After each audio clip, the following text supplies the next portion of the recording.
You're not listening. Want me to help you? Like this. I want you to do it like this.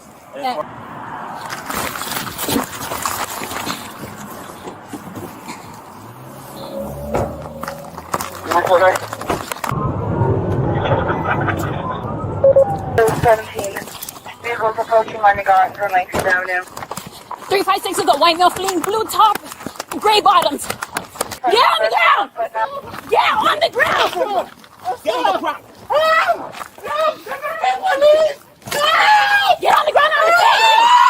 Get on the ground! Jonathan Martinez was 22 years old, a community college student studying automotive technology, and he'd been living with type 1 diabetes since he was 11.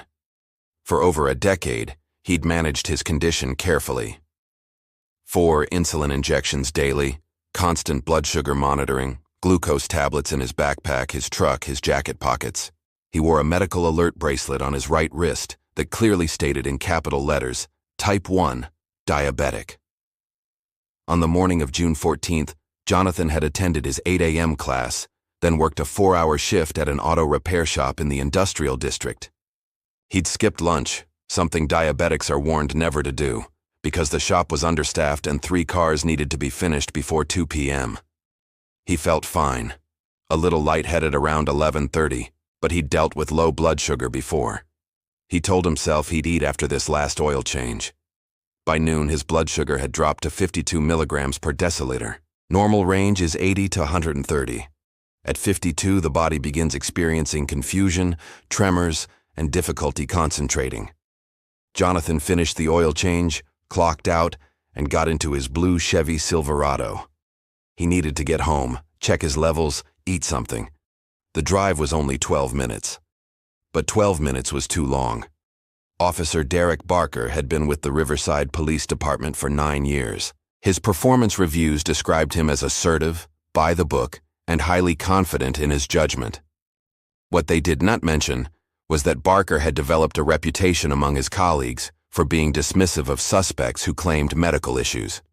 In his view, everyone who got pulled over suddenly had asthma, diabetes, heart conditions, whatever excuse could get them sympathy. Over his 9 years, Barker had been involved in 67 traffic stops where the driver claimed a medical condition. In 63 of those cases, the person was lying or exaggerating. Those 4 exceptions, the ones where the medical issue was real, had been handled by paramedics who arrived on scene. Barker had never been disciplined, never been sued, never been told his approach was dangerous. The pattern had reinforced his skepticism. He didn't believe people anymore. At 12:34 p.m., Barker was patrolling the commercial district when he noticed a blue Chevy pickup drifting slightly over the center line, then correcting. The truck's speed was erratic, dropping from 40 to 28 miles per hour, then accelerating again. Barker activated his lights. The truck didn't pull over immediately. It continued for another 2 blocks before slowly rolling to a stop in a strip mall parking lot. Barker's body camera activated automatically when he opened his door. The camera, mounted on his chest, recorded everything in 1080p high definition with crystal clear audio. Every word spoken, every gesture made, every symptom visible on Jonathan Martinez's face would be preserved in perfect detail. Barker approached the driver's side window. Through the camera's lens, Jonathan was visible, slumped slightly forward, his hands gripping the steering wheel. His face was pale, covered in sweat despite the 68-degree weather. His breathing was rapid and shallow. License and registration. Jonathan's hand shook as he reached for his wallet. The tremor was so pronounced that he dropped the wallet twice before managing to extract his driver's license. The body camera recorded it all. The shaking, the confusion in Jonathan's eyes, the way his head swayed slightly as if he couldn't focus. I'm not feeling well, officer. Barker's tone was flat, skeptical. Yeah, I'm sure. License and registration. Now, Jonathan fumbled with the glove compartment. His movements were slow, uncoordinated. The body camera captured him missing the latch 3 times before finally opening it. Papers spilled onto the passenger seat. His breathing grew more labored. I'm diabetic. I think my sugar is low. I need to... Barker cut him off. Save it. Step out of the vehicle. What Barker didn't do, what the body camera footage would later prove he failed to do, was look at Jonathan's wrist. The medical alert bracelet was clearly visible in the camera frame, catching the sunlight as Jonathan's hand trembled. Large red letters on a steel plate. Type 1 diabetic. If Barker had glanced down, if he'd taken even 5 seconds to assess the situation medically, everything that followed could have been prevented. But he didn't look. He saw what he expected to see. A young guy, probably high, definitely lying about a medical condition to avoid a DUI charge. "Sir, I can't. I'm shaking, I can't." Out of the vehicle. "Now. Don't make me ask again."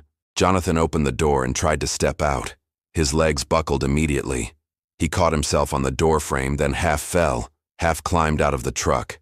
The body camera recorded his collapse in detail. The way his knees gave out, the way he grabbed at the truck for support, the glazed look in his eyes. At a blood sugar of 31, the brain begins to shut down. Hypoglycemia at this level causes confusion, inability to follow commands, slurred speech, tremors, and combative behavior as the body enters fight-or-flight mode. Jonathan's pancreas wasn't producing insulin. His cells were starving for glucose. His brain was consuming the last reserves of sugar in his bloodstream just to maintain consciousness. He was, medically speaking, in the process of dying. "Sit down on the curb." Barker pointed to the concrete curb separating the parking lot from the sidewalk. Jonathan stumbled toward it, barely able to walk.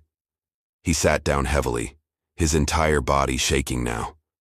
Not just his hands, his legs, his torso, his head.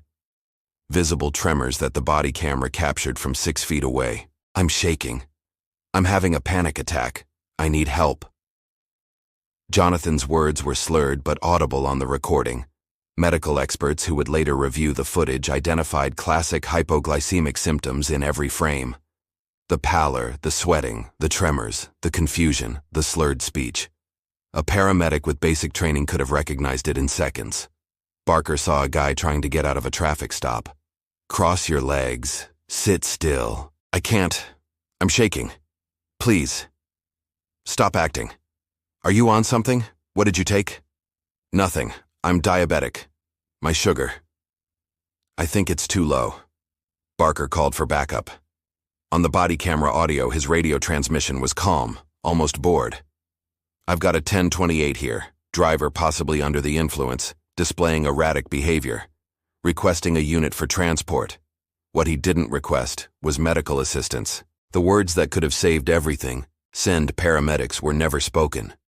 A second officer, Officer Janet Reeves, arrived 4 minutes later. Her body camera also activated, providing a second angle of the scene. The 2 cameras would later be synchronized in the lawsuit's evidence presentation, showing Jonathan from multiple perspectives as his condition deteriorated.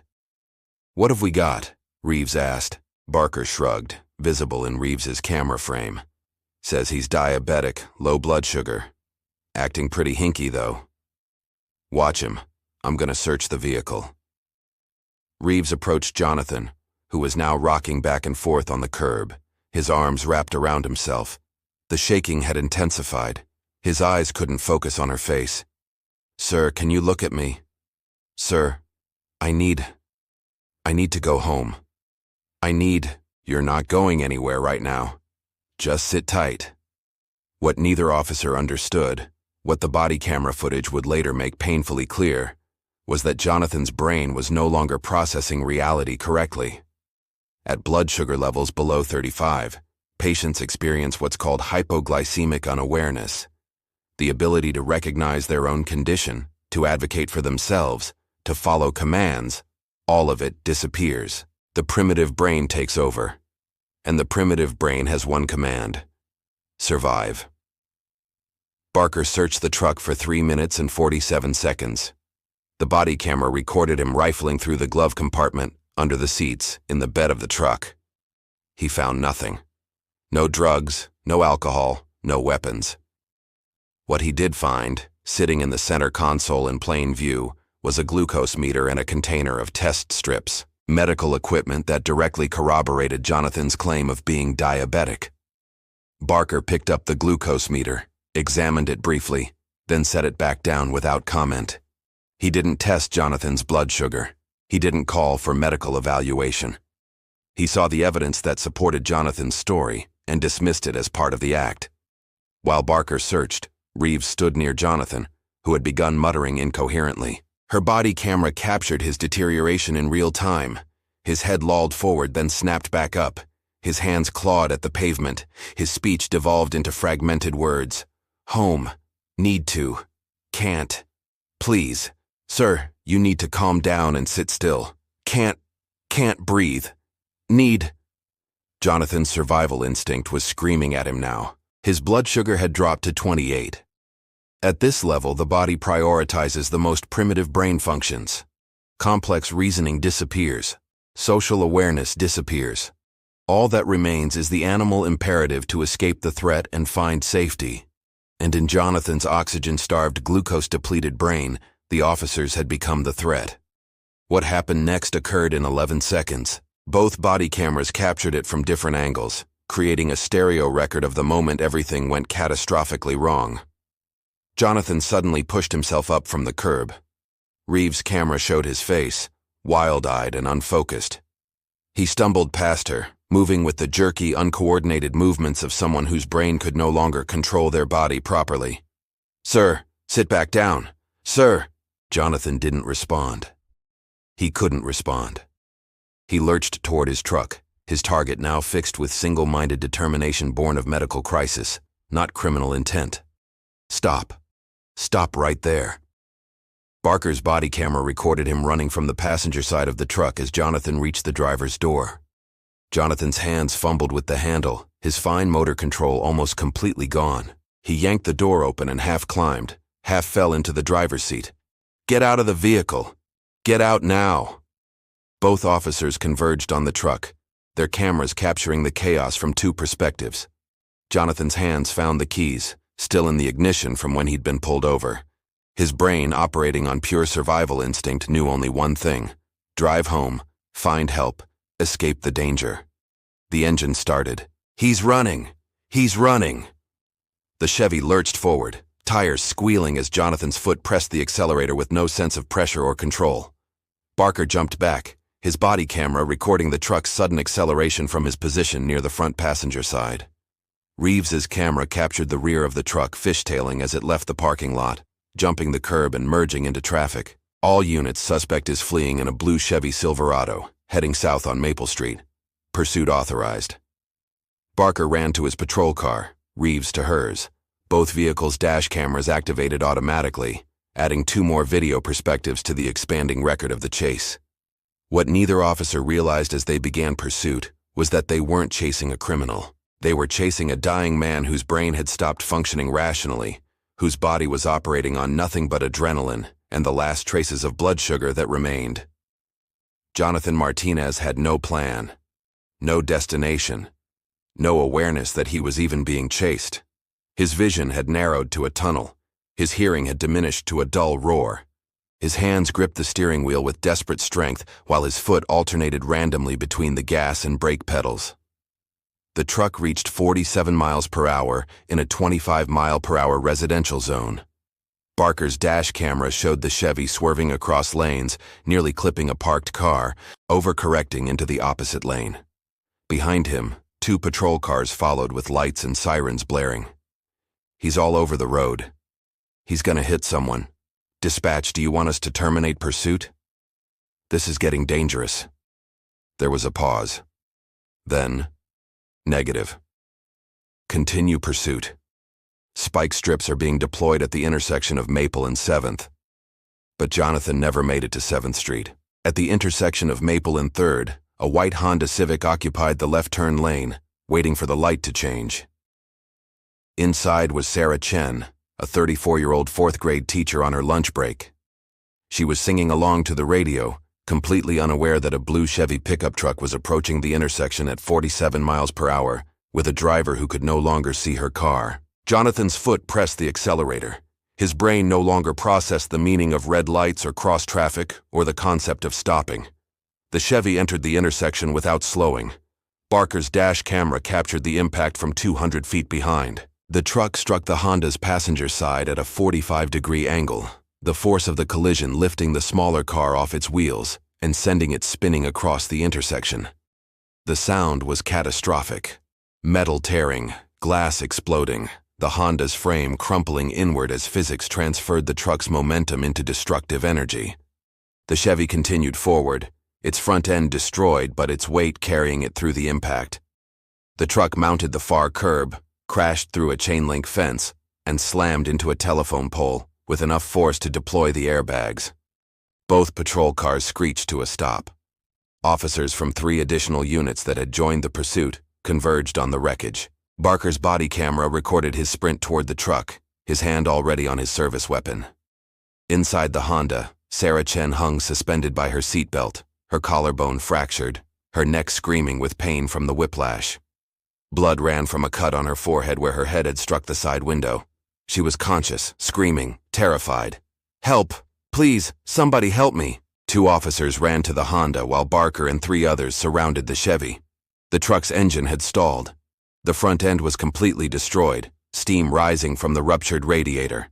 Inside, Jonathan hung limply against the deployed airbag, his body still trembling with violent convulsions. "Show me your hands! Show me your hands now!" Jonathan didn't respond. His eyes were half closed, rolling back in his head. His mouth moved, but no coherent words emerged. He was seconds away from losing consciousness completely. "Get him out!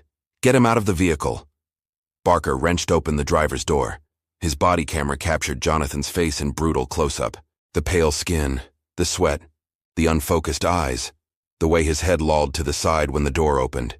Every symptom of severe hypoglycemia was visible on the recording, and Barker still didn't recognize it. "Hands behind your back. Do it now!" Jonathan's arms moved weakly, uncoordinated. He couldn't follow the command.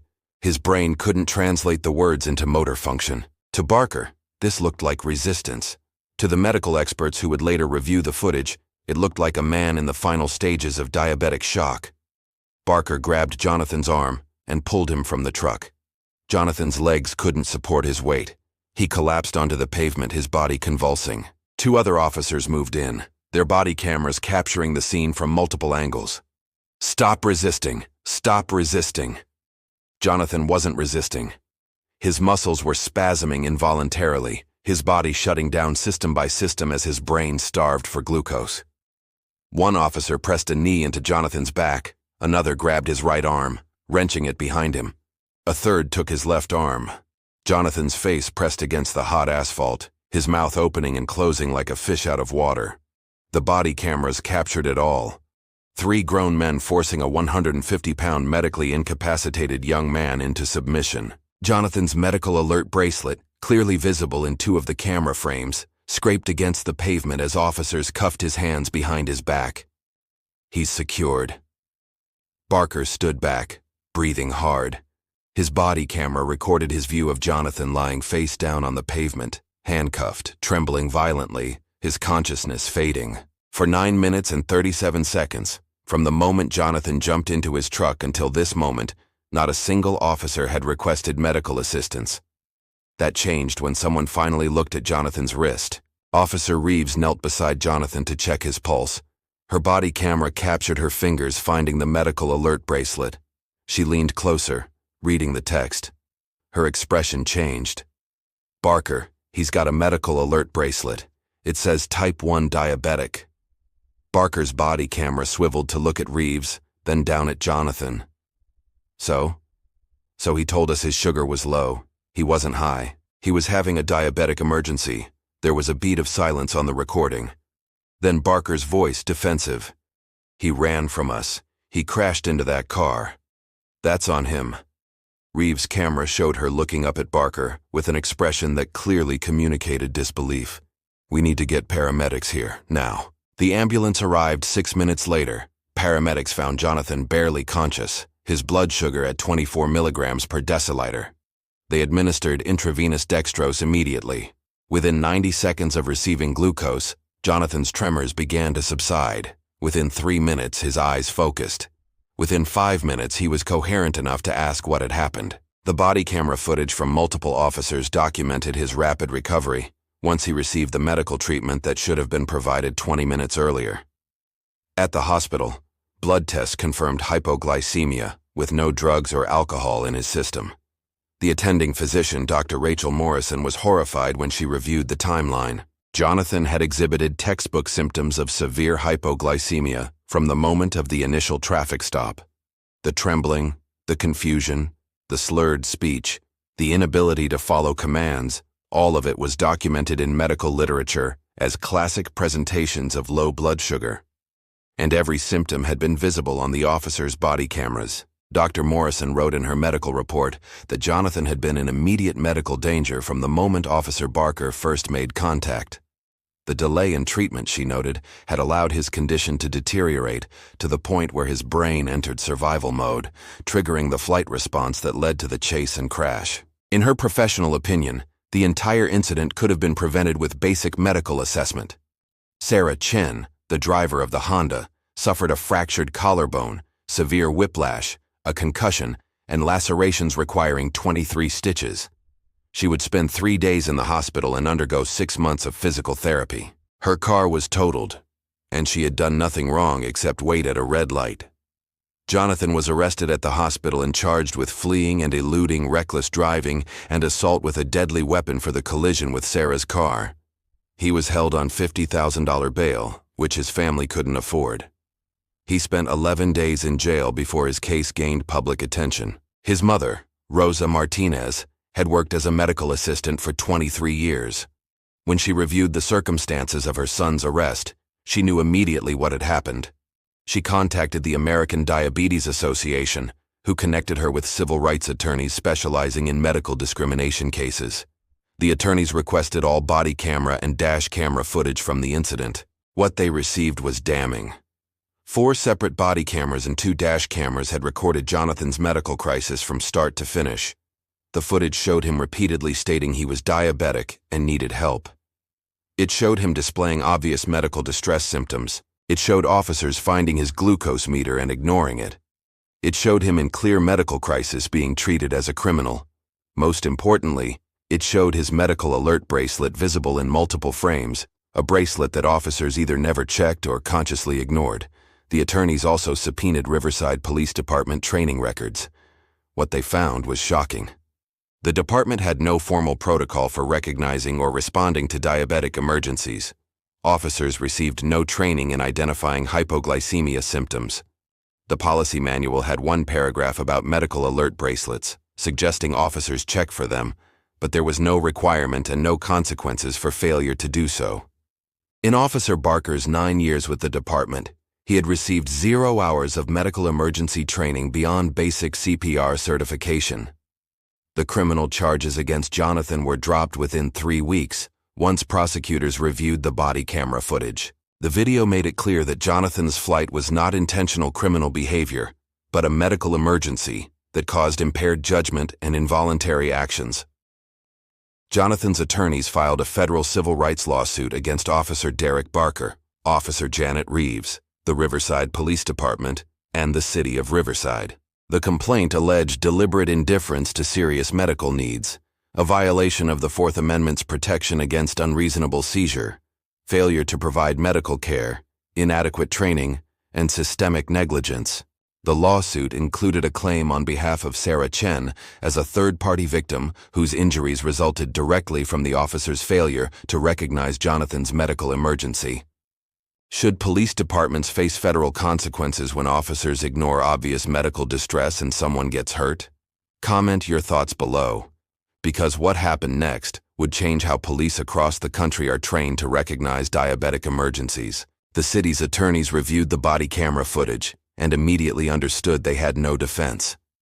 The video showed their officers ignoring repeated pleas for help, dismissing visible medical symptoms, finding medical equipment that corroborated the suspect's claims, and failing to request medical assistance for 20 minutes, while a man's condition deteriorated to life-threatening levels. Settlement negotiations began within 2 months. Jonathan's attorneys presented medical expert testimony that the officer's failure to recognize hypoglycemia was not just negligent, but grossly negligent given how obvious the symptoms were. Dr. Morrison testified that any paramedic, nurse, or physician would have identified Jonathan's condition within 60 seconds of observation. The footage of Jonathan's medical alert bracelet, visible in multiple camera angles yet never acknowledged by officers, became the centerpiece of the case. The attorneys argued this demonstrated not mere oversight, but willful blindness to medical need. For Sarah Chen, the lawsuit documented how the officer's medical negligence had directly caused her injuries. If Jonathan had received proper medical care during the initial stop, the chase and crash would never have occurred. The Riverside Police Department conducted its own internal investigation. The findings were embarrassing. The review board determined that Officer Barker had violated department policy by failing to request medical assistance when a suspect claimed a medical condition and displayed symptoms consistent with that condition. He'd also violated policy by not checking the medical alert bracelet visible in his own body camera footage. Officer Reeves received a written reprimand for failing to call for medical assistance once she observed Jonathan's deteriorating condition, though the review board noted she had at least identified the medical alert bracelet and called for paramedics after the crash. But Barker's violations went deeper. The internal investigation reviewed his previous 67 traffic stops where suspects claimed medical issues. They found a pattern of dismissiveness and skepticism, even when medical equipment or alert bracelets were present. In 19 cases, he'd failed to document the medical claims at all in his reports. The investigation recommended Barker's termination for gross negligence and pattern of disregarding citizen medical needs. The city settled the lawsuit for $4.5 million. Jonathan Martinez received $2.1 million for civil rights violations, medical trauma, wrongful arrest, and the psychological damage of being treated as a criminal while experiencing a life-threatening medical emergency. Sarah Chen received $1.9 million for her injuries, medical expenses, lost wages, and pain and suffering. The remaining $500,000 covered legal fees and established a mandatory training fund. The settlement included sweeping policy reforms. The Riverside Police Department was required to implement comprehensive medical emergency training for all officers, covering recognition of diabetic emergencies, seizure disorders, cardiac events, and mental health crises. Officers would receive 8 hours of initial training and 4 hours of annual refresher training. The department instituted a mandatory policy requiring officers to check for medical alert bracelets during every stop and to photograph any bracelets found as part of their body camera documentation.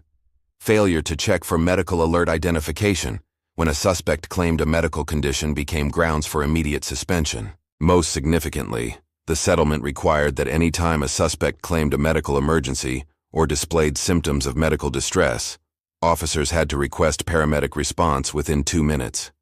The 2-minute rule was strict. Body camera footage would be automatically reviewed for compliance, and violations carried progressive discipline up to termination. The department created a medical liaison office, staffed by a registered nurse, who reviewed all body camera footage from stops involving medical claims. This civilian oversight ensured officers couldn't dismiss legitimate medical needs without accountability.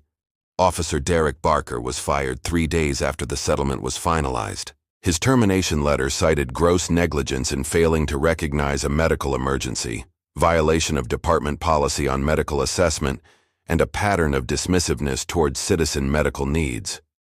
His certification was revoked by the State Peace Officer Standards and Training Commission, ensuring he could never work as a police officer again. In his termination hearing, Barker maintained that Jonathan's behavior looked like someone under the influence, not someone having a medical emergency.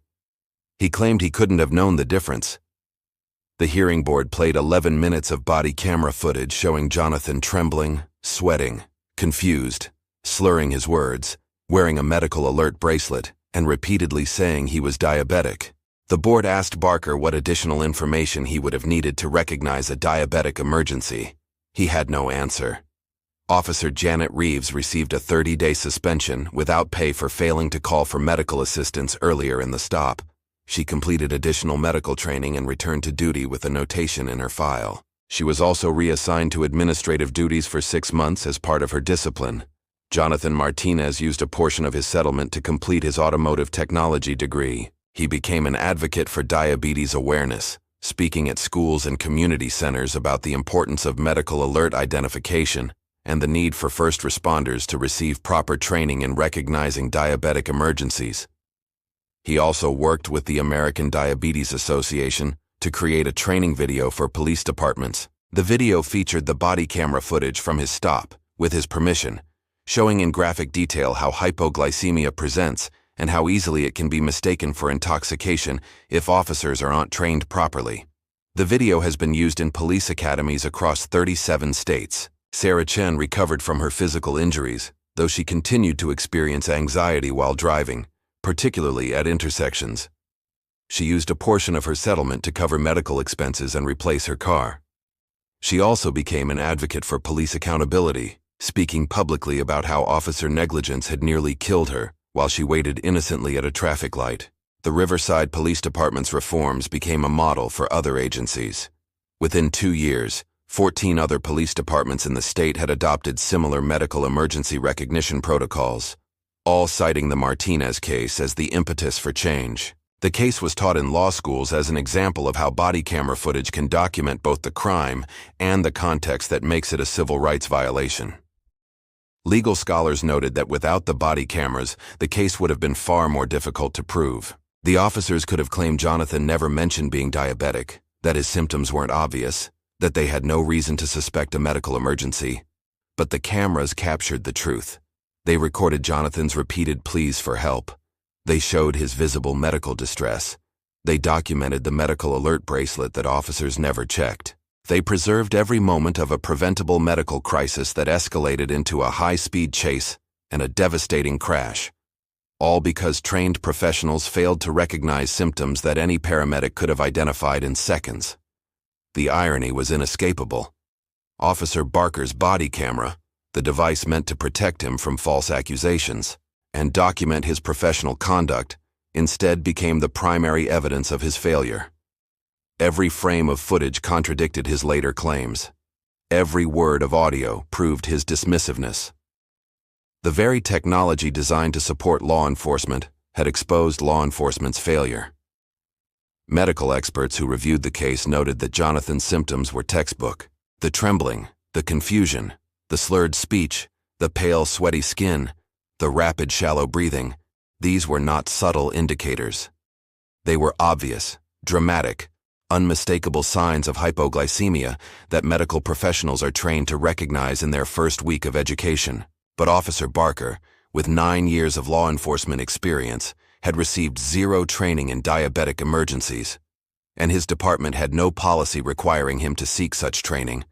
The result was a $4.5 million settlement, 2 destroyed careers, 1 traumatized teacher, and a young man who spent 11 days in jail for the crime of having a medical emergency. Jonathan Martinez got into his truck that afternoon with low blood sugar, intending to drive home and eat lunch. Officer Derek Barker pulled him over for erratic driving and saw what he expected to see, a young man lying about a medical condition to avoid a DUI. In the 20 minutes between those 2 events, Jonathan's brain was dying from lack of glucose while 3 police officers stood nearby and did nothing. His body camera recorded it all.